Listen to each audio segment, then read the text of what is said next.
오늘 복음에서 예수님께서는 제자들을 파견하시면서 아무것도 지니지 못하게 하십니다.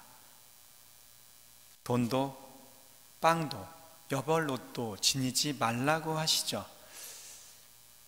제자들은 무엇을 어떻게 하라는 말씀인지 아마 굉장히 놀랐을 것입니다.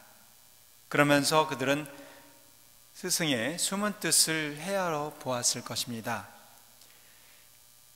돈을 지니면 그 돈의 힘에 기대기가 쉽죠. 또한 돈이 많을수록 그에 대한 의존도가 더욱 커지는 법입니다. 물질은 그것을 지닌 사람의 마음을 어떤 형태로든 움직이게 마련이죠. 그러다가 역경을 만나면 하느님보다도 돈과 물질을 먼저 떠올리게 됩니다. 의지하게 되는 것이죠. 그렇기 때문에 스승은 아무것도 지니지 말고 떠나라고 하신 것입니다. 역경 속에서 바치는 기도는 더욱 애절해집니다. 오로지 주님께 매달리기 때문이죠. 그래서 작은 은총을 체험해도 감격이 앞서는 법입니다. 주님께서 힘이 되어주심을 진하게 느끼는 결과이죠. 신앙인은 그러한 과정을 거치면서 하느님의 사람이 되어가는 것입니다. 모든 것이 풍요로우면 오히려 하느님 앞에서 불평불만을 늘어놓기 마련입니다. 그러다가 궁핍해지면 그분께 순종을 하게 되죠. 그것이 바로 인간의 본질일 수 있습니다. 우리가 잘 아는 이스라엘 백성도 바로 가나안 땅에 들어가기 위해서 그러한 과정을 거쳤죠. 에집트 탈출이라는. 에집트 탈출도 하나의 떠남입니다. 떠나기 위해서 자기가 가지고 있었던 것을 별거 없었지만 그래도 안정된 음식과 또 안정된 그런 잘 곳을 떠나야 했습니다. 그렇기 때문에 하나님께서는 그런 시련을 가지고 있었던 그들을 정화시켜 나갈 수 있었던 것이죠. 떠남의 필수 조건, 바로 비움, 버림에 있습니다. 오늘 주기를 보내고 있는 비오사제도 자신에게 있어서 가장 소중한 목숨이라고 생각했던 것을 떠날 수 있었기 때문에 교회로부터 성인으로 인정받을 수 있었던 것입니다. 비오사제는 그런 이야기를 했습니다. 이 세상에 태양이 없이 살 수는 있어도 미사 없이는 살 수 없다라고 하셨던 분입니다. 하지만 비오사제는 50년 동안, 살아생전 50년 동안 오상을 겪고 사셨기 때문에 교회로부터 그것이 진짜인지 가짜인지 또 거짓으로 꾸며낸 것은 아닌지 계속 조사를 받아야 했습니다. 그리고 그것이 올바르고 하느님으로부터 온 것이라는 그 판단을 내리기 전까지 많은 비난도 받고 또 오명도 받고 또 때로는 그것이 밝혀지지 않았기 때문에 때로는 신자들과 미사를 드리지 말라는 성무 집행 정지까지도 받았었습니다. 하지만 교회에 순명하면서 그 뜻을 받아들였습니다.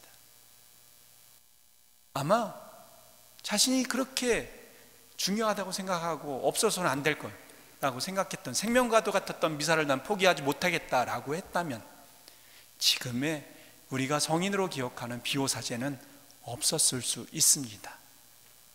바로 그 비움과 떠남이 있었기 때문에 바로 오늘의 비오사제의 성인의 영광을 우리가 기리고 또 그 은혜를 입을 수 있는 것이 아닌가 싶습니다. 예수님께서 제자들에게 엄격한 통제를 하신 것은 바로 그런 의미이죠. 신앙생활을 또한 복음을 전하는 길을 떠난 여로 중이라고 할 수 있는데 제자들이 떠난 사막을 맨발로 걷는 그런 것과도 같다고 할 수 있겠죠. 누군가의 도움 없이는 불가능해 보입니다. 그럼에도 예수님께서는 우리들에게 말씀하십니다. 아무것도 지니지 말라고, 도움에 목매지 말라는 그런 말씀입니다. 사람들의 지원보다는 하느님의 이끄심에 기대를 걸라는 이야기이죠. 물질을 믿으면 실망이 돌아오게 됩니다. 잡음이 생길 수 있습니다. 주님께 매달려야 안정과 평화가 함께 할 수 있는 것이죠. 복음 선포는 사람이 하지만 우리는 그 힘을 주님께 얻어야 합니다. 그렇기 때문에 하느님의 힘을 지녀야 올바른 복음 선포가 된다는 것을 잊지 말아야 합니다. 사람들의 지원이 많아지면 어쩌면 그분의 지원을 받는다 하더라도 우리가 그걸 깨달을 수 없습니다. 사람들의 격려를 찾다 보면 그분의 힘을 외면하게 될 수 있습니다. 그렇기 때문에 아무것도 가져가지 말라고 이르신 것이죠. 결과에 너무 많은 기대를 걸기 때문에 업적을 남기려 할 수 있기 때문입니다. 발자취를 남기려 애를 쓰게 되기에 그래서 아무것도 가져가지 말라 하신 것입니다. 결국 신앙생활은 복음을 선포하기 위해서는 복음을 선포한다는 것은 하느님을 깨닫는 것이고 깨달은 하느님을 사는 것이고 그럼으로써 자연스럽게 하느님이 전해지는 것임을 우리는 잊지 말아야 합니다. 그것이 복음 선포이고 선교입니다. 이 세상 다른 어떤 것들에 의지해서는 주님께 자기 자신을 온전히 맡길 수 없기 때문에 그렇다는 것을 잊지 말아야 합니다. 그렇기 때문에 하느님을 온전히 깨달을 수도 온전히 살아갈 수도 전할 수도 없다는 것을 잊지 말아야 합니다. 그래서 주님께서는 그 어떤 것에도 의지하지 말고 온전하게 하느님께 자신의 모든 것을 맡기라고 하신 것이죠. 오늘 한번 우리 자신을 돌아봐야 되겠습니다. 주님께 온전히 나를 맡기고 우리는 신앙생활을 하고 있는가? 복음을 전하려고 선포하려고 하고 있는가?